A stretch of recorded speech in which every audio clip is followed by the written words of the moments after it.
En el cielo, así también en el cielo. El pan nuestro de cada día, dánoslo hoy, y perdona nuestras deudas, como también nosotros perdonamos a nuestros deudores. Y no nos metas en tentación, mas líbranos del mal. Porque tuyo es el reino, y el poder, y la gloria, por todos los siglos.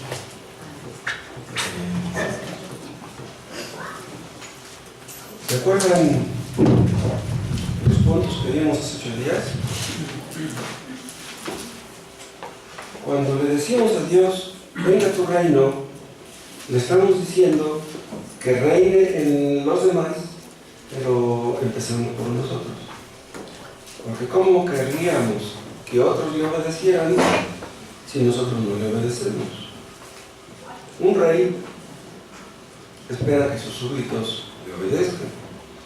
Cristo es nuestro rey y debemos desear crecer en ese punto.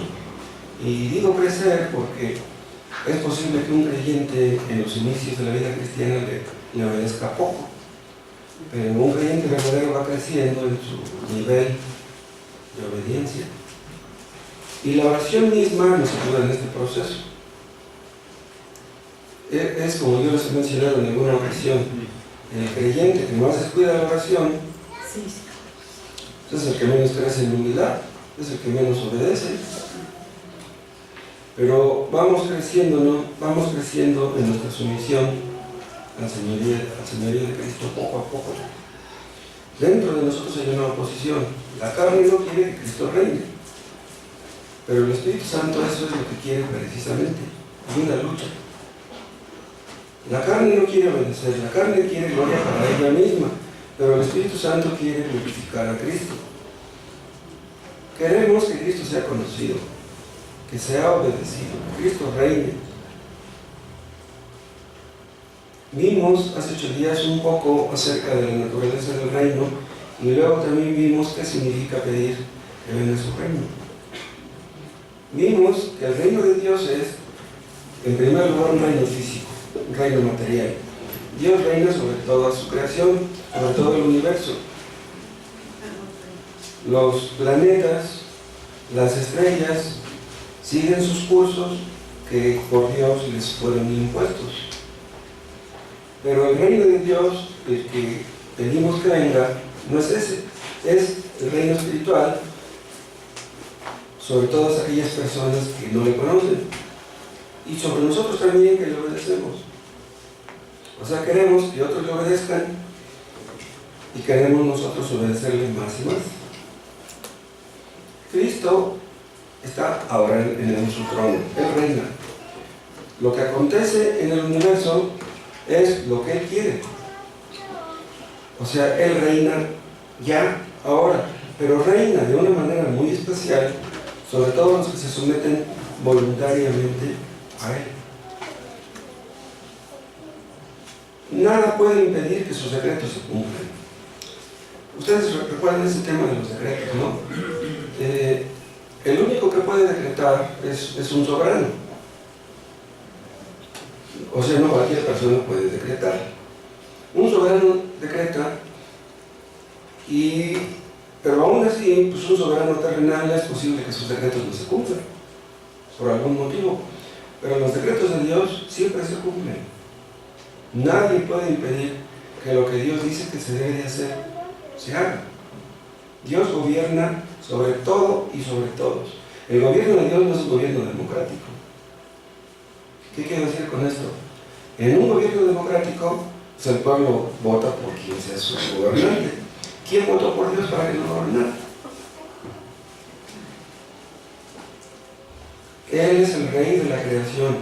Él es el rey de todas las criaturas. Nosotros, los seres humanos, tenemos planes para hacer esto y para hacer lo otro, pero haremos nada más lo que Dios nos permita. Pero ven, esto se aplica a todo el mundo. Todo el mundo tiene planes, todo el mundo tiene proyectos. Se cumplirán tus planes y tus proyectos los que Dios diga nada más. Porque si Dios no quiere, pues no se van a cumplir. Pero los creyentes nos sometemos al reino voluntariamente. O sea, los inconversos se someten porque no les queda otra. Podríamos decir que se someten a regañadientes. Tienen que reconocer que no son autónomos, tienen que reconocer que tienen limitaciones. Pero los creyentes nos sometemos con alegría. Vean, esa es la diferencia entre un cristiano y uno que no lo es. Ellos tienen limitaciones muy a su pesar. Quisieran ser libres y hacer lo que quisieran, pero harán nada más lo que Dios les permita. Cuando nosotros le pedimos a Dios, venga a tu reino, estamos pidiendo que los hombres se sometan a Él, que le conozcan, que le amen, que le obedezcan. Cuando Adán y Eva pecaron, su pecado fue rebeldía. En realidad, rebeldía y pecado son sinónimos. Se rebelaron y esa rebelión empezó desde entonces. El hombre no quiso que Dios reinara. Entonces, cuando nosotros pedimos, venga a tu reino, estamos pidiendo que esa rebelión sea aplastada. Que se haga la voluntad de Dios y no la de los hombres. Vean ustedes un Salmo 110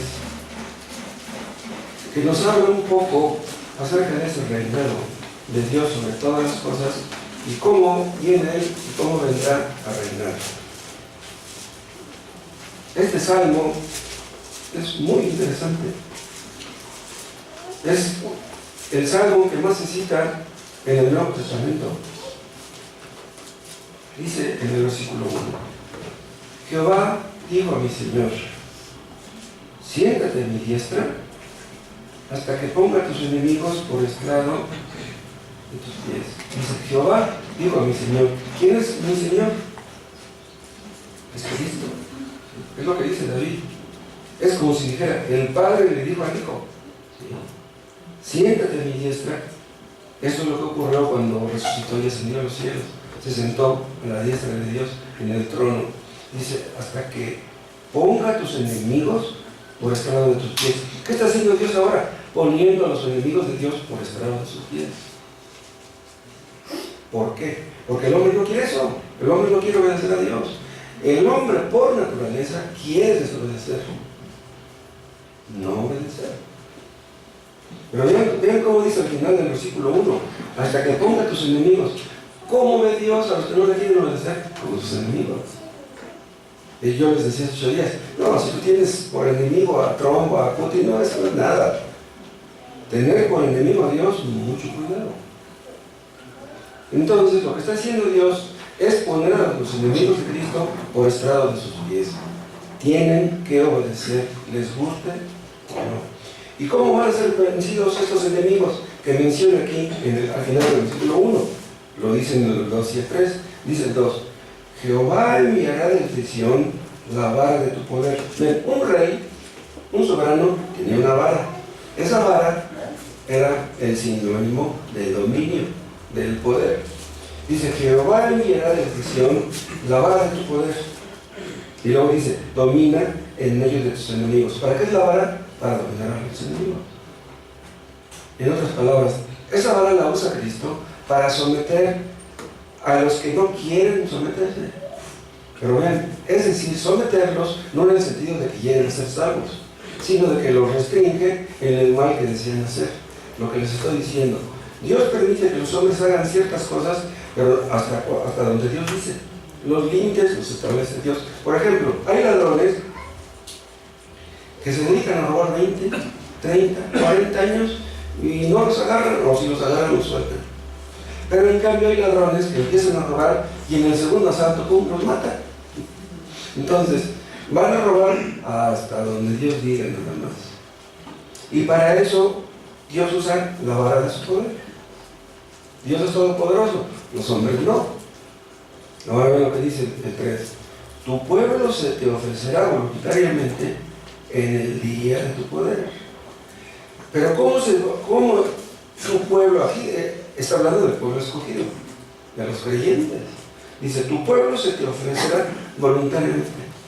Por naturaleza no queremos obedecer a Dios. Pues Dios hace que queramos. O sea, lo que los inconversos hacen a regañadientes, los creyentes lo hacemos voluntariamente, pero más aún con alegría.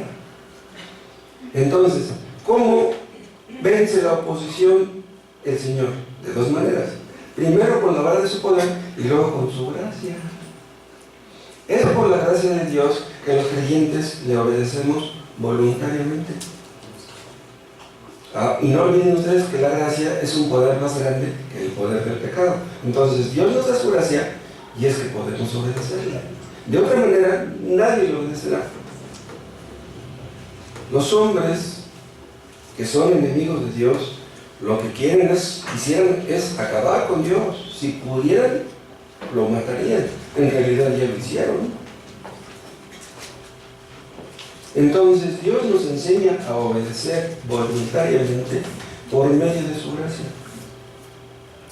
Los que somos cristianos ahora, hubo un día que no lo éramos, que las cosas de Dios no nos importaban, la Biblia ni en cuenta, los cristianos nos caían mal, si es posible todos los religiosos, todas las religiones. Pero cuando Dios nos trasladó del reino de las tinieblas al reino de la luz, ¿se acuerdan que lo vimos hace 8 días? Entonces en ese momento empezamos a obedecer voluntariamente y con alegría.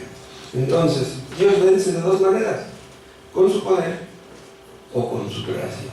El asunto es que esos enemigos se van a poner por estrado de sus pies. Ahora, ya siendo convertidos, ya no podíamos al rey como antes. Ahora lo amamos. Hemos ido al otro extremo. ¿Cómo es que un hombre como el Gadareno, que estaba endemoniado y que nadie lo podía sujetar, se topa con Cristo, Cristo echa fuera a sus demonios, y cómo quedó? ¿Recuerdan cómo quedó el Gadareno? Quedó sumiso y fue siguiendo a Cristo. Así estábamos nosotros. Estábamos como el Gadareno. Nadie podía contra nosotros. Pero viene Cristo, nos libera y entonces le seguimos. Ya es nuestro rey, ya estamos en su reino, ya salimos de las tinieblas y ahora estamos en el reino de la luz. Cuando Cristo reina en nosotros, cuando empezamos a obedecerle, es cuando nos empiezan a entrar las ganas de pedir o de querer que otros también le obedezcan. Somos beneficiados a través de la obediencia. La obediencia nos beneficia. Entonces quisiéramos que los demás tuvieran lo mismo. Queremos que el Evangelio sea predicado, que la palabra de Dios corra con poder, que conquiste los corazones, que Satanás sea vencido, que solamente Cristo reine. ¿Se acuerdan que vimos también hace una semana que el reino de Dios ya está aquí, en su aspecto presente, pero hay tal cosa como un aspecto futuro? Y estamos esperando esa manifestación futura. Ven en Hebreos, en el capítulo 2.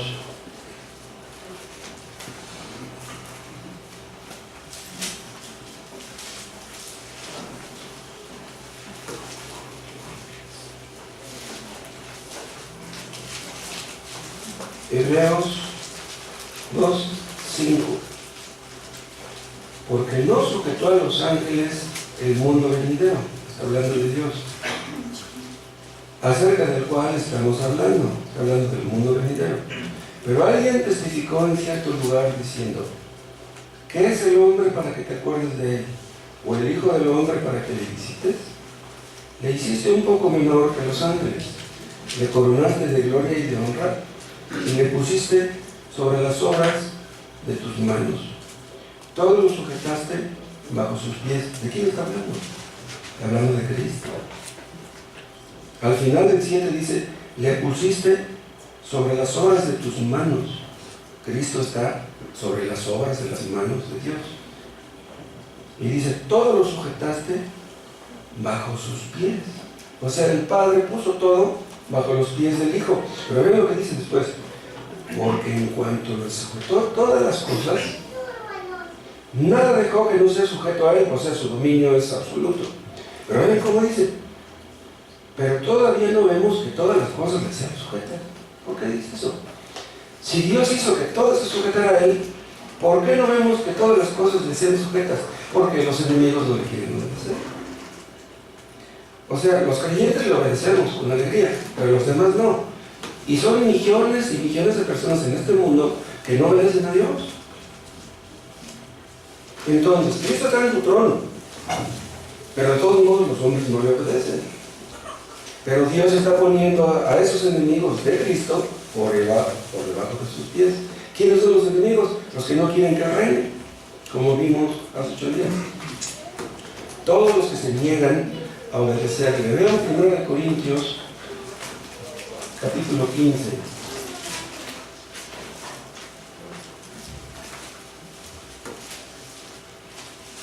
Aquí el apóstol Pablo habla también de Cristo. Y vean lo que dice Pablo. 1 Corintios 15, 25. Porque preciso es que Él reine, Cristo, está reinando, está en el trono. Dice, hasta que haya puesto a todos sus enemigos por debajo de sus pies. En el texto anterior vimos que el Padre pone a sus enemigos por debajo de sus pies, pero aquí vemos que es el Hijo. Esto nos habla de la deidad de Cristo. O sea, el Padre está poniendo a los enemigos de su Hijo por estrado de los pies de su Hijo. Pero aquí dice que es Cristo el que está poniendo a sus enemigos por estrado de sus pies. Entonces, Cristo está en el trono, está reinando. Pero su dominio no ha alcanzado su plenitud. ¿Cuándo será su reino establecido plenamente? Cuando todos sus enemigos sean puestos por estrado de sus pies. Pero no lo vemos todavía, dice el autor de Hebreos. Entonces, el anhelo del creyente es que llegue ese día, cuando Cristo reinará. Cuando todos los que estemos junto con Él le obedeceremos sin restricciones. Ahora los creyentes le obedecemos uno en un nivel, otros más abajo, otros más abajo. Todos le obedecemos de diferentes maneras. Nuestro amor por Él gradúa, es gradual, es variable. Pero en el cielo todos le vamos a obedecer de manera perfecta. Queremos que llegue ese día. Pero eso ocurrirá cuando Cristo venga. Vean, todo esto que estamos viendo nos enseña muchas cosas. Vamos a ver algunas de ellas. ¿Cuál debe ser nuestro anhelo principal? Es precisamente, que venga su reino. ¿Se acuerdan que vimos hace 8 días que cada parte del Padre Nuestro tiene relación con el siguiente? Están concatenadas, o sea, como si fueran eslabones, uno junto con el otro. Y si lo analizan, a grosso modo, vemos la unidad perfecta del Padre Nuestro. Pero hay cosas ahí que si ustedes las leen rápido, no pueden entender lo que está escrito. Bueno, hay personas que se saben el Padre Nuestro de memoria, pero no entienden ni lo que están diciendo. Entonces, nosotros debemos analizar cada una de sus partes y ver cómo se relacionan unas con otras. Nosotros vemos, cuando viene una persona al culto, vemos que carga su Biblia bajo el brazo o en una mochila, pero no vemos su corazón. ¿Qué hace el Padre Nuestro? Descubre lo que hay en nuestro corazón. Y saben una cosa, eso lo hace Dios no solo a través del Padre Nuestro, lo hace Dios a través de cualquier parte que leamos en la Biblia. Dios desnuda nuestros corazones, nos muestra lo que hay dentro de nosotros, y eso lo hace de manera muy eficaz y especial el Padre Nuestro. Una persona, cuando se pone a orar, y sobre todo, claro, si lo hace en voz alta, podemos darnos cuenta más o menos de lo que hay en su corazón. Si ustedes oran, por ejemplo, si ustedes oraran en voz alta y grabaran en una grabadora lo que están orando y luego se escucharan a sí mismos, ¿qué opinión tendrían de lo que están escuchando? ¿Se acuerdan que veíamos el otro día que una de las definiciones de la oración es orar? Es predicarnos a nosotros mismos en los oídos de Dios. ¿Se acuerdan que dijo esto? ¿Quién? No me acuerdo.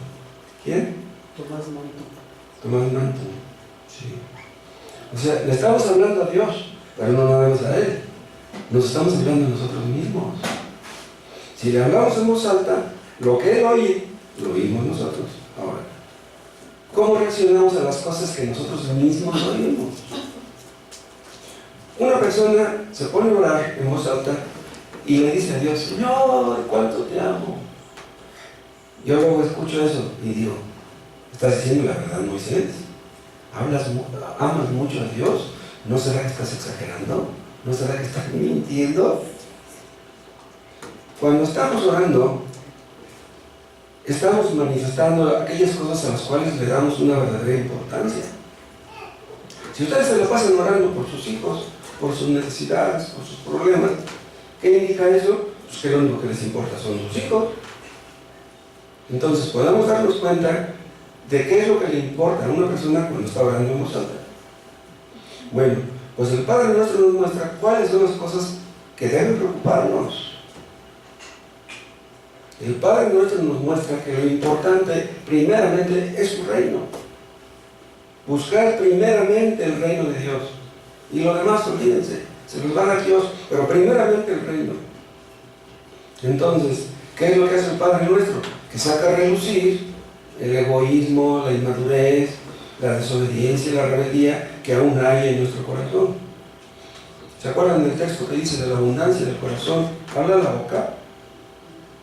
Al escuchar orar a una persona nos damos cuenta de cómo anda esa persona. ¿Cuál debe ser nuestro anhelo principal? Que Cristo sea conocido, que el Evangelio sea predicado, creído, recibido, abrazado, que los hombres conozcan a Dios y que sean salvos. Estamos rodeados de gente que no conoce a Dios, de gente que no obedece a Dios. ¿Por qué no lo obedecen? ¿Saben por qué? Porque no lo conocen, son ignorantes. ¿Cómo van a obedecer a un Dios al que no conocen? ¿Y qué les espera a esas personas si mueren sin arrepentirse? Ustedes lo saben. Qué mal les va a ir. ¿No nos duele eso? Estamos rodeados de personas egoístas que buscan lo suyo. Les importa su casa, su trabajo, su dinero, sus hijos, su salud. Pero a Dios no les importa. Y les hablamos de Dios y no quieren saber nada de Él. O sea, lo más importante no les importa. ¿Cómo es eso? Es por eso que debemos pedir que venga su reino. Porque si los hombres se salvan, entonces Dios es glorificado. Exactamente lo que debemos pedir. Y si las personas que están en peligro de ir al infierno no se salvan, ¿quién es el que es glorificado? Es el enemigo, Satanás. Ustedes saben que hubo misioneros que dejaron su patria, dejaron su familia, dejaron comodidades para ir a países lejanos a predicar lo que ellos creían que era el Evangelio. No estoy hablando de misioneros verdaderos, misioneros de Dios, digamos. Se fueron a lejanas tierras a predicar un Evangelio que no era el Evangelio, a predicar un Evangelio falso. Pero vean, ellos querían entonces que Cristo reinara en aquellos, pero no reinaba en ellos. ¿Cómo te atreves a querer irte de misionero y tú ni siquiera eres convertido? Debes querer que Cristo reine en ti. No basta con que tú le digas, Señor, venga a tu reino. Queremos ver que reine en ti. Recuerdo haberles contado hace algunos años de un misionero que estaba en Córdoba, Veracruz, y le mandaban a Estados Unidos a su iglesia pues, sus buenos dólares, y ahí construyó un edificio, y ahí contrató maestros, y enseñaba las doctrinas de la gracia. Y cuál va siendo la sorpresa un día, que un conocido del hermano Tomás se dio cuenta que se estaba besando con otro hombre. Era homosexual, pero predicaba el Evangelio.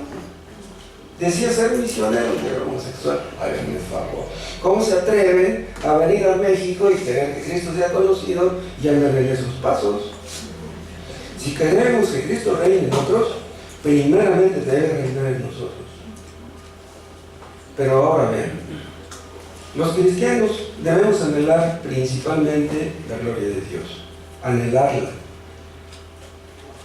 Pero, ¿anhelamos siempre eso? No, la mera verdad es que no. Hay muchas cosas que compiten en contra de eso. El Padre Nuestro nos demuestra que dentro de nosotros hay una lucha interna. Cuando yo le digo a Dios, venga a tu reino, me puedo decir a mí mismo, a ver, pues detente. ¿Estás hablando en serio? ¿En verdad quieres que venga su reino? ¿Estás haciendo lo que tienes que hacer para que venga su reino? De otra manera, pues entonces tu oración es de dientes para afuera, no es una oración sincera, más bien es hipócrita. Entonces, cuando nos disponemos a orar, vemos esa lucha interna, la lucha entre buscar la gloria de Dios y buscar la gloria nuestra. En lugar de poner las cosas de la lucha entre poner la mira en las cosas de arriba y en las de la tierra, entre los deseos de Dios y los nuestros. Eso es algo que vemos a menudo en la oración. Hay un conflicto. Y repito, por eso es que muchos no pueden orar. Porque lo único que les importa son sus asuntos. Entonces, ¿cómo van a poder orar? No pueden. La oración es una lucha entre la carne y el espíritu. Vean, 1 Pedro, capítulo 2.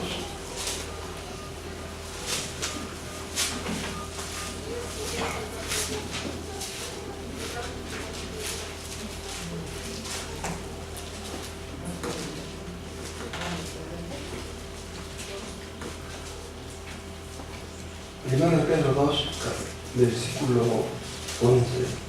Amados, yo os ruego como extranjeros y peregrinos que os abstengáis de los deseos carnales que batallan contra el alma. Vean, absténganse, dice, de los deseos carnales que batallan contra el alma. ¿Qué quiere decir esto? Que dentro de nosotros hay deseos carnales. Dice, absténganse de esos, dice.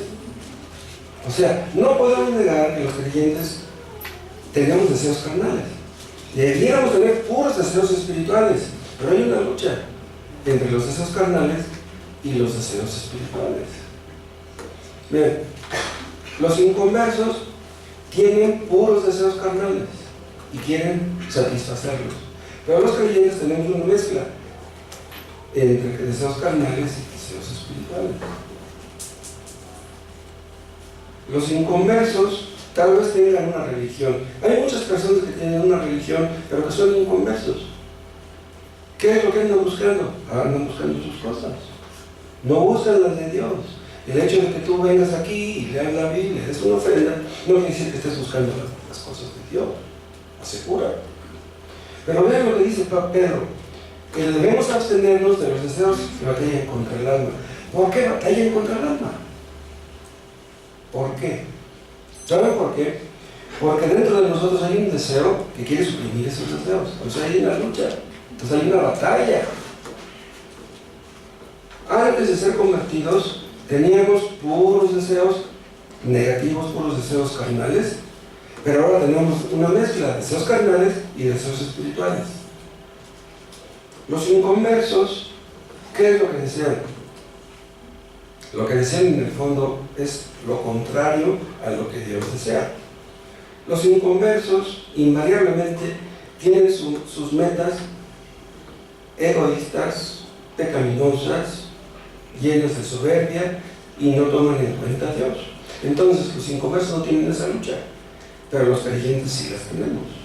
Los inconversos tal vez tengan una cierta lucha interna, pero vean, esa es más bien una lucha aparente, una lucha fingida y no real. Los deseos carnales batallan contra el alma del creyente, pero dentro de nosotros hay deseos espirituales que buscan el predominio, que deben tener el predominio. Los deseos espirituales son producidos por el Espíritu de Dios, y el Espíritu de Dios puede más que la carne. Entonces, estamos en medio de la lucha, en medio de la batalla. ¿Qué tenemos que hacer?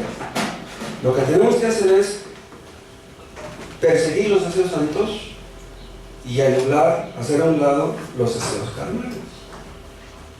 Y eso es lo que hacemos exactamente cuando le pedimos a Dios que venga a su reino y que su nombre sea glorificado. Entonces, si hay en nosotros esos deseos espirituales, tienen que hacer más y más y más. Que se haga la voluntad de Dios, no la nuestra. Entonces, bien, estos deseos espirituales deben estar por encima de los deseos materiales, de nuestras necesidades de alimento, de protección y de perdón. Primero Dios, primero su reino. Primeramente el reino de Dios y su justicia. Entonces, antes, cuando ustedes se pongan a orar por las mañanas, antes de pedirle a Dios, Señor, danos el pan de cada día, debemos pedir por esto. Esto es lo más importante. No niega la importancia de lo otro, simplemente que esto es más importante. Vuelvan a Mateo capítulo 6.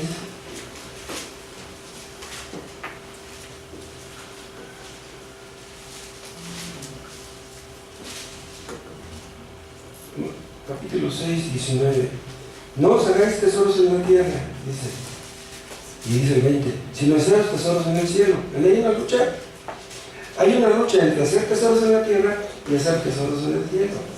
¿Quién es el que hace tesoros en la tierra? El que no está pensando en